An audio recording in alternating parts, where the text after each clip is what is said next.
911, where's the address of your emergency? Yes, I'm at the Crown Plaza at O'Hare Airport, and I was calling because my daughter came to to a party here last night, a gathering with her friends, and now her friends, they said that they left on the front of the hotel, and she's not able to be found now. She's 19 years old. And you said that and you said the Crown Plaza at O'Hare Airport? Yes. Yes, and they said that when her friends was asking earlier today, like about 4 o'clock in the morning, because they run the video cameras, they said that they didn't have no cameras. But now I came, and it was a lady, she said that she heard music, and she asked me that I want to go upstairs, and we went upstairs on the 11th floor, and it was someone came to the room, and she said that she did see my daughter there with a group of girls and a couple of guys. But that's all she just saw because she was busy trying to get reception on her phone. All right, well then, you know what? Are you sure you don't mean the Crown Plaza in Rosemont? Yes, yes, it is. I'm sorry, the Crown Plaza in Rosemont. That's exactly where it's at.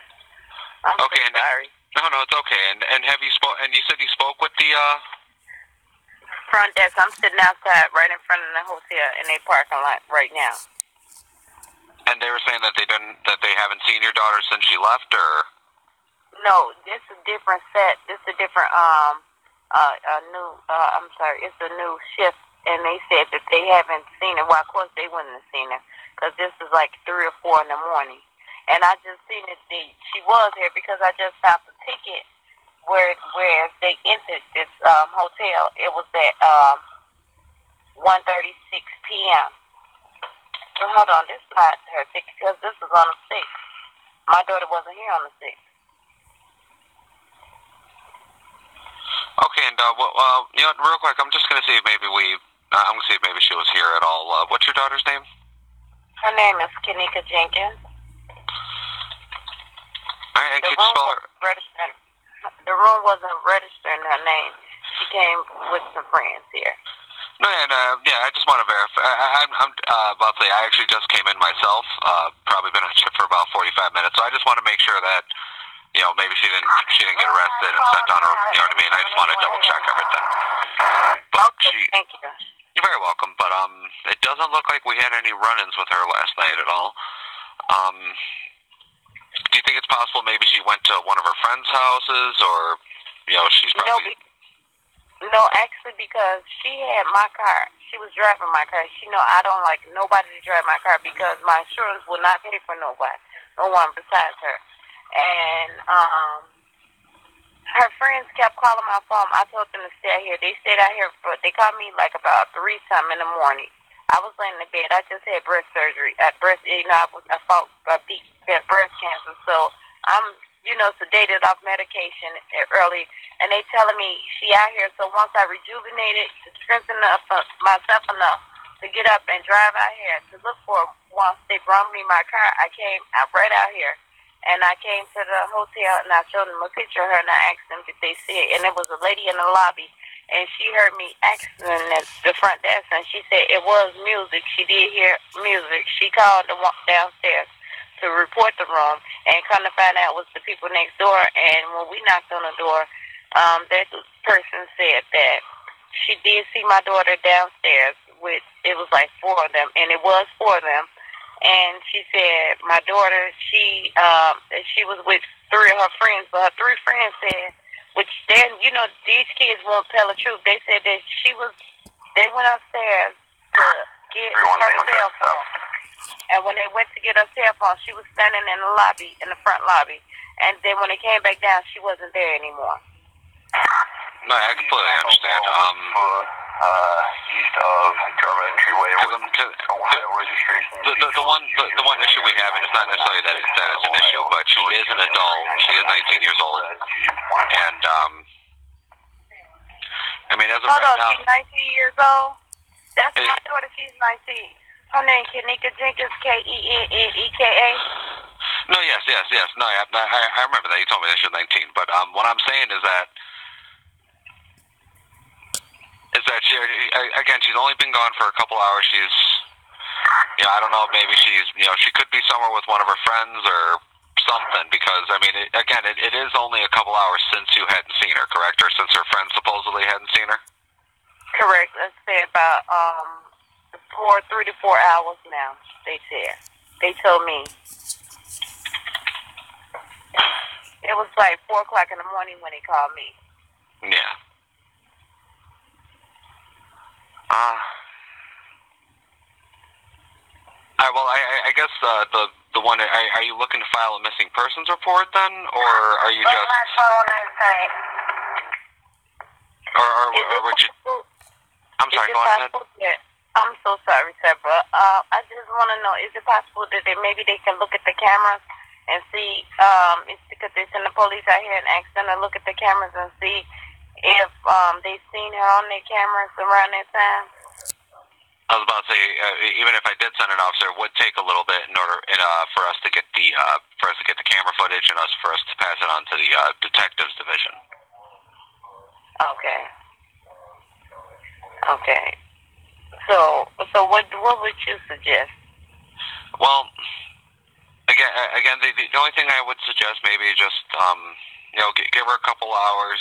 You know, she could have went somewhere with one of her other friends. I mean, and who knows what her friends are saying is true. You know what I mean? Exactly. That's you could tell, not to be saying, you could tell it don't sound right. I'm a parent. I've been young before, and it's not sounding right. It don't sound right. Period. That's why I came out here myself, because and then it sounded like they had been drinking. You know, honestly. Yeah. And I asked them, did she drink? And they said she had only 1 cup. You know, but, okay, my daughter ain't the type that normally, she can't even take liquor. Her liquor level is just like mine. We can't take liquor. We cannot take liquor. We take a sip of liquor, we drunk. Honestly. No, I completely understand. And I'm like, 1 cup is too much for her, you know. And like I asked them, and then they end up with her cell phone. I pay her cell phone bill every month to make sure my daughter has a phone. How did she love her phone? I don't understand why would she leave her cell phone with you all and just go disappear? And she know I just had surgery. You know, she know my predicament. No, yeah. Well then, so that in that case, what I would recommend, just, you know, go home, relax a little bit, give it some time. Of all we know, she very well could still be in the room. She could just be passed out. You know, again, you know how it is. You drink the night before, you get, you know what I mean, whatever else have you. So just give it a couple hours. You know, maybe see if she'll get a hold of you again. You know, I mean, does she know your number? Yeah, she know my number very well. She's very smart. Okay, well then, like I said, you know, just give her a couple hours. You know what I mean? You know, give her some time. You know, again, maybe she went to one of her other friends' places, or maybe she is still in the room. You know, just knocked out. You know what I mean? Yes, I thank you. Okay, and so how long does it take for me to file a missing person report? Well, you can file it at any time. It just, like I said, just give it a little bit of time. You know, if you hadn't heard from her by, I want to say about 10, 11 o'clock, then by all means, give us a call again. You can come to the station, and we can help you out from there. Okay, I live in Chicago. Would it be better for me to come back to you all station, or should I go in Chicago and make out a missing report? You know, I think you can try to file it out in Chicago. They may tell you to come here since it happened in our town, but I do know that since she lives with, obviously she lives with you in the city. I think this might actually fall on them, or at least they'll be able to take the report, and then they'll get in contact with us, and we'll be able to help them out with the investigation from there. Okay, well, it doesn't matter, whichever one. If I have to come back out here, I'll come back out here, but as long as, if we be able to see, if I come, okay, I give it to tomorrow. It's 24 hours. After 24 hours, do you think they'll still be able to see the video camera of today, the surveillance camera for today? Yes, we'd definitely be able to get the footage. Okay, thank you. Well, I'll do that. Okay, thank you so much. Okay. No, you're very welcome. Have a good day. You too. Thank you so much. All You're very welcome. Bye-bye. 301, everything 10-4? Negative. I have that subject in the kitchen in a freezer. She is frozen solid.